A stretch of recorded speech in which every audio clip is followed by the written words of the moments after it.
तो महाराष्ट्र में मराठा आरक्षण का मुद्दा गरमाया हुआ है। उसके चलते महाराष्ट्र की सरकार ने आज एक सर्वदलीय बैठक बुलाई थी और वो बैठक आपको बता दें अब खत्म हो गई है। और इस मुद्दे को लेकर यहां पर सर्वदलीय बैठक में मुख्यमंत्री एकनाथ शिंदे, उप मुख्यमंत्री देवेंद्र फडणवीस, शरद पवार, तमाम नेता इसमें शामिल हुए।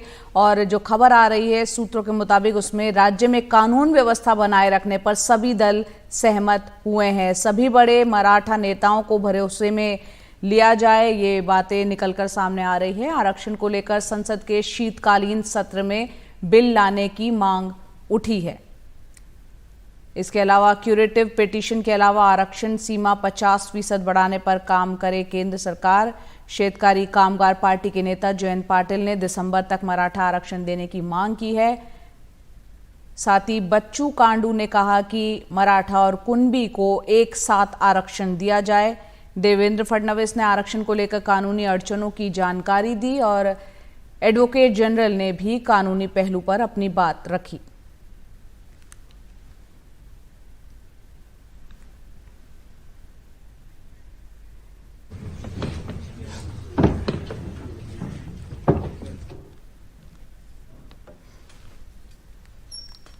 और मराठा आरक्षण को लेकर विधानसभा का विशेष सत्र बुलाने की मांग को लेकर विपक्षी विधायकों ने मंत्रालय में एक प्रदर्शन किया और इसके बाद मंत्रालय के गेट पर ताला लगा दिया गया।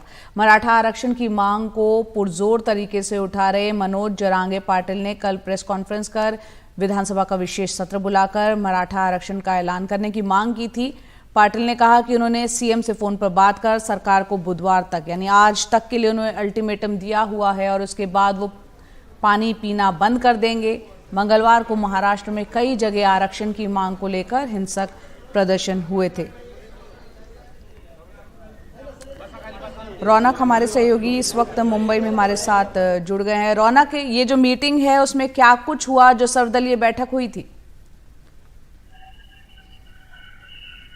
जी देखिए जया, थोड़ी देर पहले ये सर्वदलीय बैठक खत्म हुई है और इस बैठक में एक प्रस्ताव जो है सभी नेताओं ने पास किया है, जिसमें ये एक बात साफ हुई है कि जो राज्य में कानून व्यवस्था है उसको बनाए रखने पर सबका एकमत हुआ है। और दूसरी महत्वपूर्ण बात, जो कानूनी अड़चन है उसको जल्द से जल्द दूर कर मराठाओं को आरक्षण देने पर यहाँ पर सहमति इन नेताओं के बीच में बनी है। इतना ही नहीं, तो जो मराठा समाज के लोग हैं उनमें विश्वास दिलाया जाए कि सरकार हर वो मुमकिन कदम उठा रही है जिससे कि मराठाओं को जल्द से जल्द आरक्षण दिया जा सकता है। तो इन तमाम पहलुओं पर आज चर्चा हुई है और मुख्य तौर पर इसमें यह भी मांग जो है विपक्षी दलों की तरफ से लगातार सरकार के सामने उठाई जा रही थी कि जो मनोज जरांगे पाटिल का कहना है कि पूरे मुद्दे को देखते हुए एक विधानसभा का विशेष सत्र का आयोजन जो है वो सरकार ने करना चाहिए। हमने देखा कि सुप्रिया सुले और एनसीपी के कई विधायक आज सुबह से ही विधानसभा के बाहर जो सीढ़ियां है वहां पर ठिए आंदोलन पर बैठ चुके हैं और वो भी ये मांग करते हुए दिख रहे हैं कि सरकार ने इस पूरे मामले पर